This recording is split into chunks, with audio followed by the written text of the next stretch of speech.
ஸ்ரீ குருப்பியோ நம. ஸ்ரீ மகாபரிவாதனம் மகாபரிவாதனம் மகாபரிவாதனம். இன்றைக்கி தெய்வத்தின் குரல் பாகம் 4 அத்வைதம் என்ற தலைப்பில் பிரிவா சொல்கிறத மேலே வாசிக்கிறேன். இது பக்கம் 844 ஆரம்பிக்கிறது. வித்யாரண்யால் அத்வைத ஆச்சாரிய பீடத்திலேயே இருந்தவர். அவர் சர்வதர்சன சங்கிரகம் என்று ஒரு நூல் எழுதியிருக்கிறார். அதிலே லோகாயுதம் என்கிற நாஸ்திகம் உட்பட எல்லா சித்தாந்தங்களின் கருத்துக்களையும் கொடுக்கப்பட்டிருக்கின்றன. அதை எல்லா விதமான சம்பிரதாயங்களுக்கும் டைஜஸ்ட் என்று சொல்லலாம். இதெல்லாம் விட வேடிக்கை விசேஷம் என்றும் சொல்லலாம். இப்பொழுது மத்வரின் துவைத சித்தாந்தம், ராமானுஜரின் விசிஷ்டாத்வைதம், ஸ்ரீகண்டாச்சாரியரின் சைவ சித்தாந்தம் முதலியவற்றை அறிய விரும்பும் சம்ஸ்கிருத ஞானம் உள்ளவர்கள் அவற்றுக்கான படிக்கும் திட்டவட்டமான நூல்கள் எவை என்றால் அத்வைதியான அப்பய தீட்சிதர் அவை ஒவ்வொன்றையும் அனுசரித்து பிரம்மசூத்திரத்துக்கு எழுதியுள்ள பாஷ்ய நூல்கள் தான். துவைதத்துக்கு இவ்வளவு இடம் தந்து அகாமடேட் பண்ணும் அத்வைதிகள் ஒருபோதும் கர்மானுஷ்டானம் பக்தி ஆகவே கலகலத்து போகும்படி பண்ணி லோகாப்பிராயமான பெருவாரி ஜனங்கள் தர்மத்தில் பிடிப்பு விடும்படியாகவோ அன்பு முதலான குணாபிவிருத்தியில் அக்கறை காட்டாதபடியோ செய்யவே இல்லை. ஆச்சாரியால் செய்துள்ள பக்தி ஸ்தோத்திரங்கள் எத்தனை! அவர் க்ஷேத்ரானனம் செய்து பண்ணியுள்ள ஆலய புனருத்தாரணம், எந்திர பிரஷ்டை முதலானவற்றுக்கு கணக்கு உண்டா?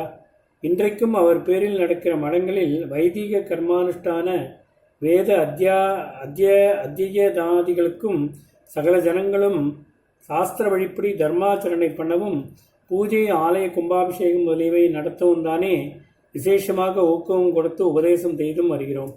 லட்சியம் மறக்கப்படாது என்று இப்பொழுது ஏதோ அத்வைத உபன்யாசம் பண்ணுகிறேனே தவிர, நீங்கள் தனியாக என்னிடம் வந்து மாட்டிக்கொண்டால் சந்தியாவந்தனம் பண்ணுங்கள், உபாசனம் பண்ணுங்கள், அம்பாள் சந்நிதியில் நெய் தீபம் போடுங்கள், பிராகாரத்தில் முல்லை பிடுங்குங்கள், குளம் வெட்டுங்கள், ஆஸ்பத்திரிகளில் பிரசாதம் விநியோகியுங்கள், குடியரசு திட்டத்தை ஏற்று நடத்துங்கள் என்றெல்லாம் சொல்லித்தானே கஷ்டப்படுத்துகிறேன்.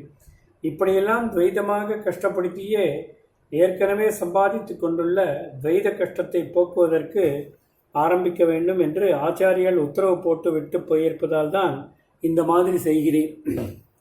தர்ம அதர்மங்களும் அத்வைதியும் விஷயம் தெரியாதவர்கள்தான் எல்லாம் மாயை என்பது தர்மம் கூட பொய்தான் என்ற அபிப்பிராயத்தை கொடுத்து ஜனங்களை எப்படி வேண்டுமானாலும் நடக்கலாம் என்று நினைக்க செய்துவிடும் என்கிறார்கள். பொது ஜனங்களுக்கு மாயை கொள்கையை டெமோக்ரட்டிஸ் பண்ணுவதற்கு ஆச்சாரியாளுடைய சாங்ஷன் கிடையவே கிடையாது. ஆச்சாரியால் மட்டுமில்லை, அத்வைத அனுபவிகளாக வந்த எந்த மகானுமே தர்மத்தை விட்டுவிட்டு ஜனங்கள் எப்படி வேண்டுமானாலும் பண்ணலாம் என்று நினைக்கும்படியாக மாயை கொள்கையை அவர்களிடம் சொன்னதுமில்லை, சொல்லச் சொன்னதும் இல்லை. மாயைதான் என்றாலும் அது நிஜமாகவே விலகும்போது தான் தர்மா தர்ம பேதம், நல்லது கெட்டது என்ற வித்தியாசம், புண்ணிய பாப பேதம் அற்றுப்போகுமே தவிர மாயையிலிருந்து விடுபடாத நிலையில் இந்த வேதம் இருக்கவே செய்கிறது என்றுதான் அவர்கள் வற்புறுத்தி இருக்கிறார்கள். நல்லதை செய், புண்ணியம் செய், தர்மானுஷ்டானம் பண்ணு என்று வற்புறுத்தி இருக்கிறார்கள். அடயோகத்தில் நல்ல சித்தி அடைந்து உடம்பை வஜ்ரம் மாதிரி ஆக்கி கொண்டால் அப்பொழுது கண்ணாடியை ஆணியை தின்று கூட ஆசிட்டை குடித்து கூட ஜீரணம் செய்து கொள்ளலாம். அதற்காக ஒரு நோஞ்சானையோ நார்மலான தேகாரோக்கியம் உள்ளவனையோ ஆணியை தின்ன சொல்லுவது உண்டோ? மனசு இப்போதுள்ள ஜீவஸ்திதியிலிருந்து மேலே போய் ஆத்மாவிலே வஜ்ரம் மாதிரி ஊன்றி நிற்கிற போது எந்த அதர்மமானாலும் பாபமானாலும் ஜெரித்து போய்விடும். ஆனால் அது லோக ஜனங்களுக்கானது அல்ல. அப்படி அத்வைத சாஸ்திரத்தில் இல்லவே இல்லை. இவனை தர்ம மருந்து சாப்பிட வேண்டிய நோயாளியாகத்தான் அது வைத்திருக்கிறதே ஒழிய ஆணியை தின்கிற அடயோகியாக அல்ல.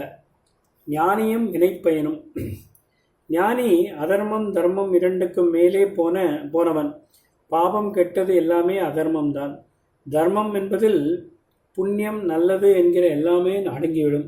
இவை எல்லாவற்றுக்கும் மேலே போனவன் ஞானி.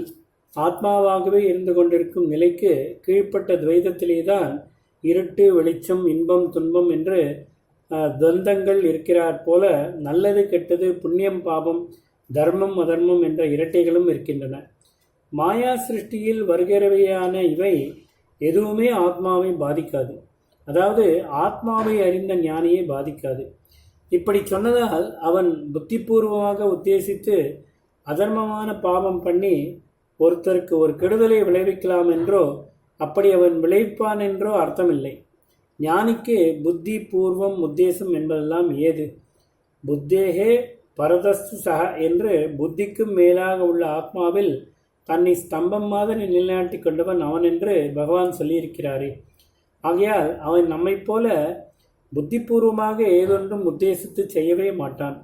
சங்கல்பம் இருக்கும்போதுதான் உத்தேசம் எழும்பும்.